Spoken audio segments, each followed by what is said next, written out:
Hi there, Scorpios. Thanks so much for tuning in. I'm Astrogirl, and we're looking at April 13 through April 19.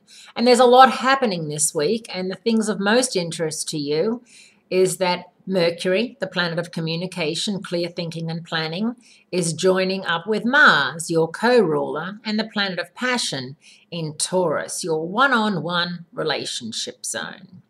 Now, you and Taurians have exactly the same kind of stubborn, grounded, careful approach to things. And while they're earth, you're water. Earth and water make mud, mud sticks together. So Taurus and Scorpios are always really good matches. Leos and Scorpios, believe it or not, are good matches as well. And we've seen quite a few of those over the years. For example, Jennifer Lopez is a Leo, and P. Diddy, or whoever he is a Scorpio, and that was one of the most celebrated relationships for a very long time. Sandra Bullock is a Leo. Ryan Gosling is a Scorpio. And when you think about it, they were a really cute couple, even though it was a zillion years ago. All this energy is happening. There's a lot of energy happening in Aries, Taurus, and Leo this week. And the energy is kind of fast and furious with a stubborn streak. Aries, of course, is the first sign of the zodiac and the sign you share Mars with. Now, there's a new moon in Aries on Saturday, your 6th house of hard work, service to others, health and well-being. If, for example, you're the designated person in the family who goes and visits grandma in the nursing home, or who goes over to mum and dad's and helps them out with shopping or helps them out with the chores or just goes and visits them. If you're the designated wonderful aunt or wonderful uncle who does a lot with your nephews and nieces, this is a time when you'll be called upon more than usual. Now, feisty and fast and furious Mars in Taurus gets into a little bit of a roadblock, shall we say, with Jupiter in Leo midweek. And once again, like a bull in a china shop, you could definitely feel as if you're caught up in the middle of something quite, out of control.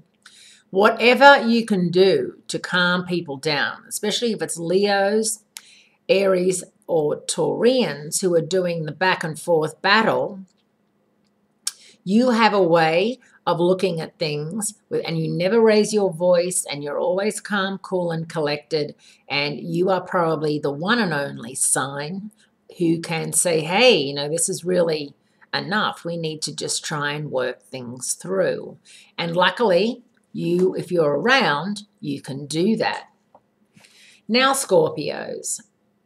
Pluto, the planet of rebirth and regeneration, is going out of phase for 5 months. And even though Pluto was downgraded from a planet, and Pluto is not a daily planet, or not a planet that affects us on a day-to-day basis, it's still an important planetary body.